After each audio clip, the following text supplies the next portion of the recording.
Hi friends, మన దేశంలో ఈ మధ్య నిరుద్యోగ సమస్య చాలా భారంగా మారింది. దీనికి కొన్ని ముఖ్యమైన కారణాలు ఈ వీడియోలో మనం తెలుసుకుందాం. ముఖ్యంగా అధిక జనాభా. మన భారతదేశంలో పెద్ద యువతీ యువకుల జనాభా ఎక్కువ ఉన్నప్పటికీ వారికి సరిపడే ఉద్యోగాలు ఉండటం లేదు. మరి రెండవది వ్యవసాయ రంగంలో వస్తున్న మార్పులు.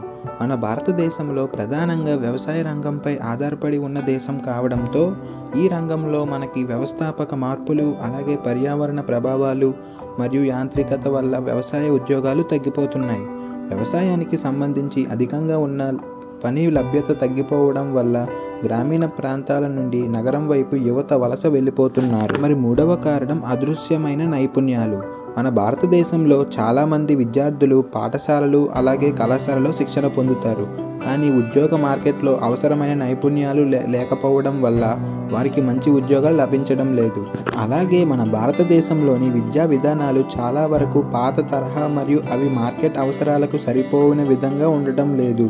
సాంకేతికలు అలాగే ఇంజనీరింగ్ మరియు ఇతర అభివృద్ధి చెందిన రంగాలలో కృషి చేయడం వల్ల యువతకి సమర్థవంతమైన ఉద్యోగాల లభ్యత చాలా పరిమితంగా ఉంటాయి.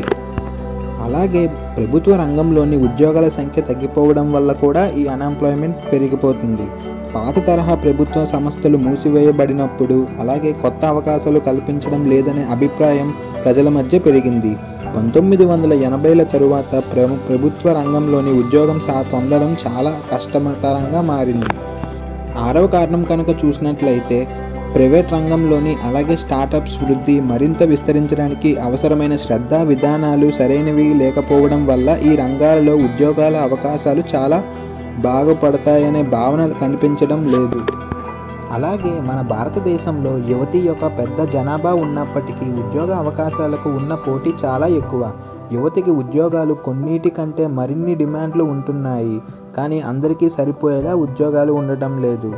అలాగే నగరాలలో పెరుగుదలతో అలాగే ఊహించని రీతిలో నైపుణ్యాలు అవసరమైన ఉద్యోగాలు ఉన్నా చాలా వాళ్ళు ఫీల్డ్లో మాత్రమే లభిస్తున్నాయి. జాబ్స్ ఎక్కువగా ఐటీ, సాఫ్ట్వేర్, ఇంజనీరింగ్, మేనేజ్మెంట్ వంటి రంగాలలో కల్పించబడుతున్నాయి, కానీ గ్రామీణ ప్రాంతాల నుంచి యువతులకు ఎలాంటి అవకాశాలు సరిగ్గా ఉండడం లేదు. అలాగే మరొక కారణం భారతదేశంలోని పరిశ్రమలు అలాగే ఆర్థిక రంగం యొక్క అవరోధాలతో కూడుకొని ఉండడం వలన దాని సంబంధిత ఉద్యోగాల అవకాశాలు చాలామంది ప్రజలకు లభించడం లేదు. అలాగే మరియు మన ఆధునిక కాలంలో పెద్ద కార్పొరేట్ సంస్థలు వృద్ధిని తీసుకురావడం కంటే కొత్త సాంకేతికలతోనే రంగాలను అన్వేషిస్తూ అలాగే యువతకు ఆర్థికంగా మంచి అవకాశాలను ఇచ్చే విధంగా దృష్టి పెట్టాలి. అలాగే భవిష్యత్తులో యువతకి ఉద్యోగ అవకాశాలు ఇవ్వడానికి రిమోట్ వర్కింగ్ అలాగే ఫ్రీలాన్సింగ్ అలాగే ఆన్లైన్ వ్యాపార రంగంలోకి అడుగుపెట్టే కొత్త అవకాశాలు ఏర్పడతాయి. అలాగే ఎక్కువ ఉద్యోగాలు వచ్చే అవకాశాలు ఉన్నాయి. అలాగే భారతదేశంలో నిరుద్యోగం పెరుగుతున్న కారణం అనేక కారణాలు కలిపి అది పెద్ద సమస్యగా మారింది.